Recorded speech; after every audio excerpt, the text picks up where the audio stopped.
Hallelujah. तो आइए हम प्रवेश करते हैं फेस टू फेस प्रोग्राम में। तो इस शुरू करने से पहले आप सभी से विनती है कि आप अपने अपने बाइबल नोट्स और अपने अपने पेन को इस समय निकाल लें, सभी तैयारी के साथ बैठें। और इस समय हम ब्रदर से कुछ क्वेश्चंस पूछेंगे। सबसे पहले हम कुछ ऐसे बुनियादी कुछ क्वेश्चंस जो बाइबल से रिलेटेड हैं उनको हम ब्रदर से पूछना चाहेंगे, जो हमारे पास प्रश्न आए हैं। अभी ब्रदर हमारे पास बुक्स अपने जो बाइबल अवेलेबल है ट्रांसलेट, अभी हमारे सामने हिंदी बाइबल है, आपके सामने इंग्लिश बाइबल है।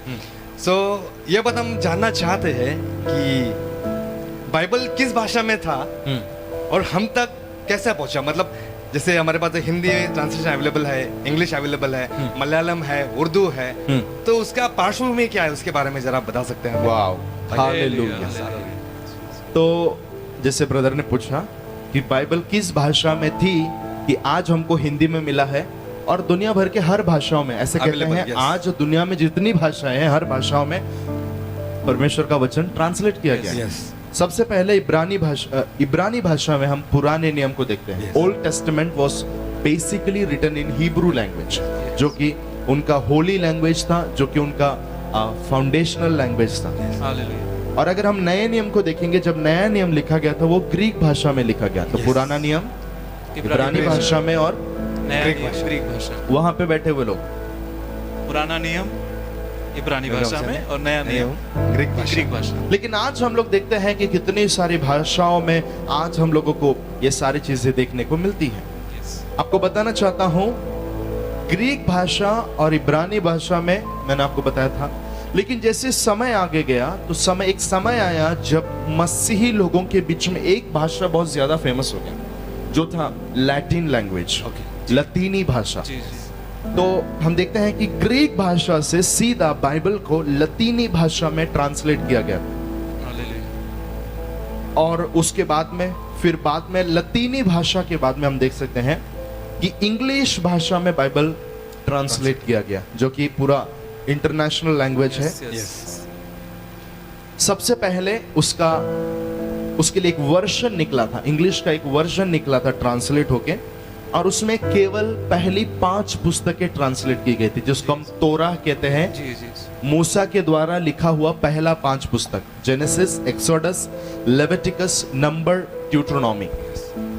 उत्पत्ति, निर्गमन, लेवी व्यवस्था, गिनती और व्यवस्था विवरण। ये पहला 5 पुस्तक जिसे तोराह कहते हैं, जिसे पेंटेटॉक कहते हैं, ये पहली 5 पुस्तक जो है इंग्लिश परिभाषा में उसे इंग्लिश क्या बोलते हैं उसे, इंग्लिश भाषा में उसे ट्रांसलेट किया गया था, भाषांतर किया गया।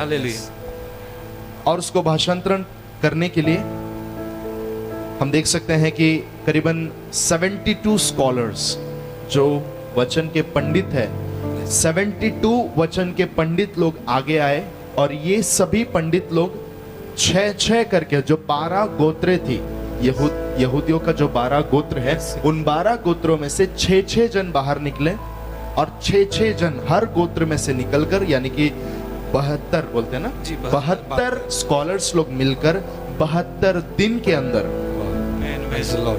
उसे जो है ट्रांसलेट किया। और ट्रांसलेशन होने के बाद में उसे सेप्टुजिंट बोलकर, क्या बोलकर, सेप्टुजिंट बोलकर एक इंग्लिश का ट्रांसलेशन निकला। हालेलुया। और इंग्लिश का निकलने से पहले उसे ग्रीक भाषा में, ओके, इब्रानी भाषा में, जो पुराना नियम का जो पहला 5 पुस्तक था, उसको सेप्टुजिंट बोलकर ग्रीक भाषा में लिखा गया। उसके बाद में वो इंग्लिश ट्रांसलेशन में आ गया, हम देख सकते हैं। Hallelujah. And it was in the year 1382, क्या बोलेंगे उसे, 1382 में इंग्लिश भाषा में उसे जॉन वाइक्लिफ, मेरे साथ में बोलिए, जॉन वाइक्लिफ बोलकर एक व्यक्ति ने उसे इंग्लिश में क्या किया, ट्रांसलेट किया। हालेलुया। तो इंग्लिश में ट्रांसलेशन मिल गया, और उसके बाद में सबसे पहला वर्जन जो आया था वो केजेवी था, जो कि आज भी अवेलेबल है, बहुत सारे लोग उसे पढ़ते हैं। लेकिन कुछ ऐसे शब्द केजेवी में थे जिसको लोग ज्यादा एक्सेप्ट नहीं करते हैं, कुछ समझ में नहीं आता। उसके बाद में उसका NIV आया, न्यू इंटरनेशनल वर्जन, उसको भी लोगों ने यूज करना शुरू किया। उसके बाद में NIV आया, NIV के बाद में न्यू लिविंग जो वर्जन है उसको लोगों ने यूज करना शुरू किया। उसके अलावा बहुत सारे ऐसे वर्जन्स आप लोग देख सकते हैं, हर एक चीज मैं बोलना नहीं चाहता, लेकिन इंग्लिश में आ गया। हालेलुया। अब ब्रदर का ये प्रश्न है कि वो हिंदी में कैसे आया? हालेलुया। उसको हिंदी में आने के लिए मैं आपको बताना चाहता हूँ, आप सभी लोग जैसे जानते हैं कि मसीही दुनिया में बहुत सारे लोग, many people have credit for the advancement in the kingdom of God। परमेश्वर के राज्य में जो एडवांसमेंट हुआ है उसके लिए बहुत सारे लोगों का हाथ है। उसमें से मैं बोलूंगा, इंडिया में अगर परमेश्वर का वचन पहुंचा तो कैसे पहुंचा? अगर पूछा जाए तो आप लोग सब यही बोलेंगे, किसके द्वारा पहुंचा?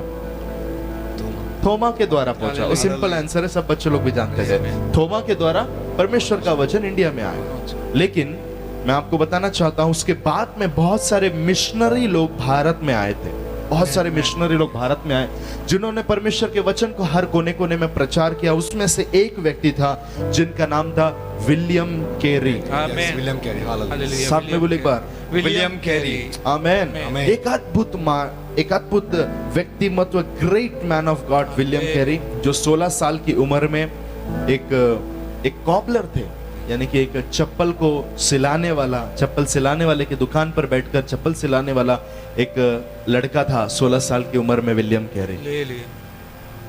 अचानक से उनके मित्रों के द्वारा उनको जो है वचन का, यानी कि नया नियम का एक पैम्पलेट उनके हाथ में आ जाता है। Very short new testament explain किया हुआ। उन्होंने उसको पढ़ा और पढ़ने के बाद में यीशु मसीह के बारे में उनको जानने को मिला। जब से ये विलियम कैरी को यीशु के बारे में जानने को मिला, 16 साल की उम्र से उनके अंदर एक ही इच्छा है, ये यीशु मसीह को मुझे दूसरे लोग को भी बताना है। हालेलुया। और एक दिन अचानक से विलियम कैरी अपने पिता के पास में गए और उन्होंने कहा कि मुझे इंडिया जाना है। इंडिया में मुझे कोलकाता में जाना है। कोलकाता में सेरामपुर बोलकर एक जगह पर विलियम कैरी इंग्लैंड से करीबन 5 महीना लगाकर, करीबन 5 महीना लेकर वो इंग्लैंड से इंडिया में कोलकाता में सेरामपुर बोलकर एक जगह पर उन्होंने आया। और आने के बाद में मेरे प्रियो, उनका जिंदगी केवल और केवल परमेश्वर के वचन के प्रचार के लिए, सुसमाचार के प्रचार के लिए उन्होंने कोलकाता में बहुत जगह पर काम किया। और उसी के बीच में ऐसा कहते सुनने मिलता है कि उनका जो बेटा है, जो फैमिली को लेकर वो कोलकाता में आए थे, उनके 4 बच्चे थे और उनकी वाइफ थी, उसमें से एक लड़का मर गया। और एक लड़का मरने के समय गरीबी में सेवा करने के लिए इधर आया, कुछ पहचान नहीं, यहाँ की भाषा तक मालूम नहीं। इंग्लैंड में बैठने वाला व्यक्ति इधर का भाषा कैसे मालूम पड़े? वो भी बंगाली। हालेलुया। वो व्यक्ति बिल्कुल अकेला था। बच्चा मर गया। बच्चा मरने के बाद इतिहास कहता है, बच्चा मरने के बाद में वो बच्चे को गाड़ने के लिए तक किसी ने जगह नहीं दिया, किसी ने कॉफिन तक नहीं दिया। विलियम कैरी ने अपने बच्चे के लिए खुद से कॉफिन को लकड़ी से बनाया और उस बच्चे को उसके अंदर रखकर गाड़ दिया। हम देखते हैं वो परिवार बड़े दुख में से ये संसार में होकर गया। लेकिन उसके बीच में अचानक से विलियम कैरी के अंदर ये एक बात आया जो कि बहुत फेमस है। मुझे लगता है हम सबको ये बात सुनना और अपने जीवन में लागू करना चाहिए। विलियम कैरी का एक लाइन है जो बहुत फेमस है, expect great things for God and attempt great things for God. Hallelujah. परमेश्वर से बड़े बड़े बातों की अपेक्षा रखे और परमेश्वर के लिए बड़े बड़े कार्यों को करें। आमीन। हालेलुया। हम सभी लोग के अंदर इच्छा है, परमेश्वर से बड़े बड़े कार्यों को हम अपेक्षा रखते हैं, लेकिन विलियम कैरी का कहना यह है, when you expect great things from God, attempt great things for God। Hallelujah. परमेश्वर से बड़े बड़े कार्यों की अपेक्षा जब आप रख रहे हो, उसी समय पर परमेश्वर के लिए बड़े बड़े कदम उठाने के लिए आपको तैयार होना चाहिए। हालेलुया। हालेलुया। विलियम कैरी ने बोला हुआ लाइन 1973 में, जस्ट मैं उसका एक इंफॉर्मेशन के लिए आपको बताना चाहता हूं, 1973 में जून 13 तारीख को वो लोग इंग्लैंड से आए, जस्ट फॉर इंफॉर्मेशन। और 1793 11 नवंबर को वो लोग जो है कोलकाता में आए। और ये कोलकाता में सेवा करते समय बच्चे के साथ ऐसा हुआ और बड़े दुख में से वो लोग होकर गए। अचानक से विलियम कैरी के अंदर एक बात आया, मेरा परमेश्वर का वचन इस देश में भी लोग पढ़ना चाहिए। और उनका यही सोच मैं आपको बताना चाहता हूं।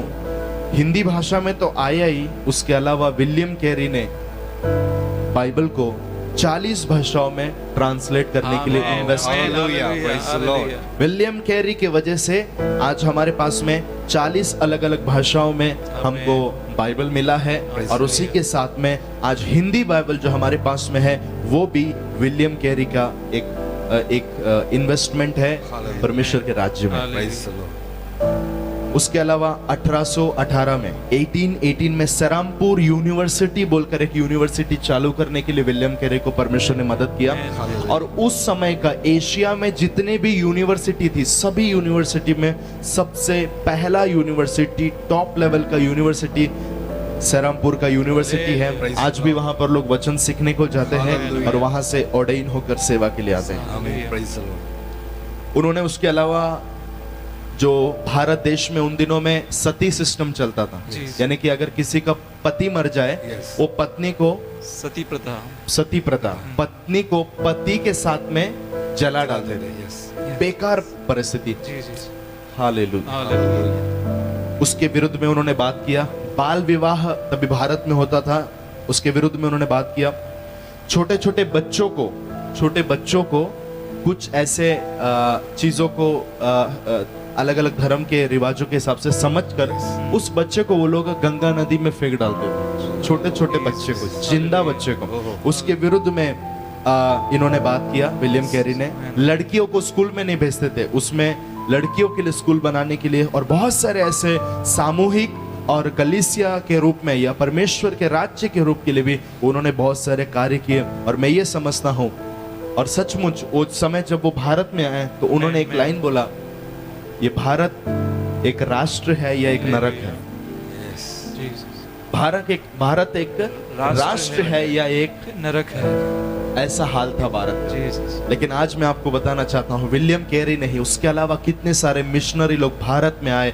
आज हम जो भी कुछ भारत में देख रहे हैं, Yes। बहुत सारे मिशनरी लोगों ने आकर यहाँ पर मेहनत किया है और उसी का फल आज की पीढ़ी काट रही है। Hallelujah। इसलिए धर्मी लोगों का वचन एक जगह पर Amen। कहता है, धर्मी जन को याद करना कितनी बड़ी बात है। Amen। Hallelujah। How what a great thing to remember the great man of God। Amen। Hallelujah। Hallelujah।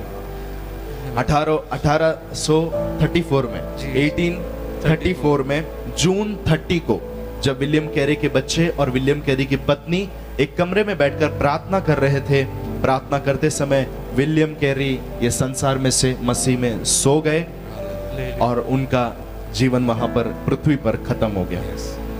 और उसमें से एक और खासियत बात यह है कि 1803 में मरने से कुछ साल पहले, 30 साल पहले, विलियम कैरी ने संडे स्कूल शुरू किया। Hallelujah। आज दुनिया में बहुत जगह पर, इवन हमारी कलीसियाओं में भी हर जगह पर हम लोग संडे स्कूल देख सकते हैं, लेकिन उसकी शुरुआत भी परमेश्वर के जन को भारत में करने के लिए परमेश्वर ने मदद किया।